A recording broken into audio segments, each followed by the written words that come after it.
देश के बजट को, उनकी दादी ने भी देश के कई बजट बनाए हैं, उनको हलवा कहना और देश को मिल बांट के खाना, ये जो कांग्रेस की जो मानसिकता है देश का बंटवारा करके खाना, ये नेहरू के टाइम से चली आ रही है। उनकी किसी बात का ना कोई तुक है, ना कोई ढंग है और ना ही कोई हमें समझ ही आती है उनकी बातें।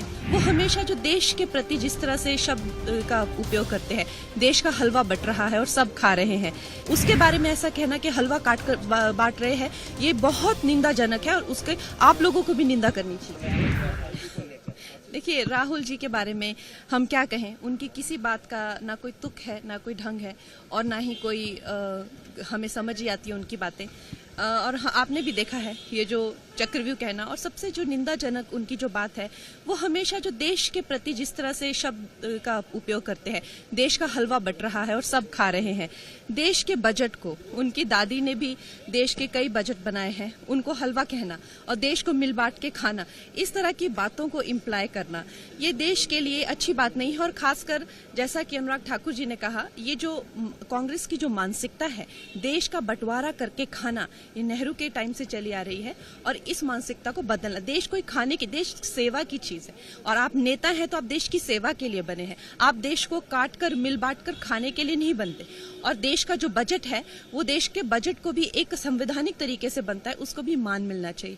उसके बारे में ऐसा कहना कि हलवा काट कर बांट रहे हैं, ये बहुत निंदाजनक है और उसके आप लोगों को भी निंदा करनी। ये बड़ी ही हमारे लिए जो है वो दुख की बात है, शोक की बात है, क्योंकि हिमाचल में जो है पहाड़ी लोगों का जीवन ऐसे भी बहुत ज़्यादा मुश्किल होता है और हमेशा हर साल जो है इस तरह की त्रासदियाँ आती हैं और हमारे जो हिमाचल के जो लोग हैं उनके जन माल ज़मीन की बहुत हानि होती है। तो हमारे प्रधानमंत्री जी ने भी आश्वासन दिया है, उन्होंने खुद पर्सनली सारी चीज़ का ब्यौरा लिया है और उन्होंने आश्वासन दिया है कि हमें जो रिलीफ फंड है उसमें और मदद की जाएगी। और होम मिनिस्टर जी ने भी हमें आश्वासन दिया है। मैं भी पार्लियामेंट में जो है अलग अलग मिनिस्ट्रीज़ के पास जाके जो है कोशिश कर रही हूँ कि हमारे हिमाचल को और सहायता मिले। उसके साथ ही जैसे ही यहाँ पे मेरा काम ख़त्म होता है, मैं हिमाचल का दौरा करूंगी और खुद जाके जो है लोगों के इस दुख में उनका हिस्सा बनूंगी। मैम, कई सबसे ज्यादा नुकसान आपके लोकसभा क्षेत्र में हुआ है, वहाँ पे बहुत सारे लोग प्रयास कर रहे हैं आपसे मिलने का। आपने भी कई सारे मंत्रियों से भी मिली हैं और कई सारे गृह मंत्री और प्रधानमंत्री से भी मिलकर बात करेंगे आप? हमारा जो हिमाचल प्रदेश है वो लगभग 70% मेरी कॉन्स्टिट्यूएंसी में ही आ जाता है। तो हिमाचल का जो जितना भी ज्योग्राफिकल एरिया है वो मंडी लगभग 70% उसको कवर करती है।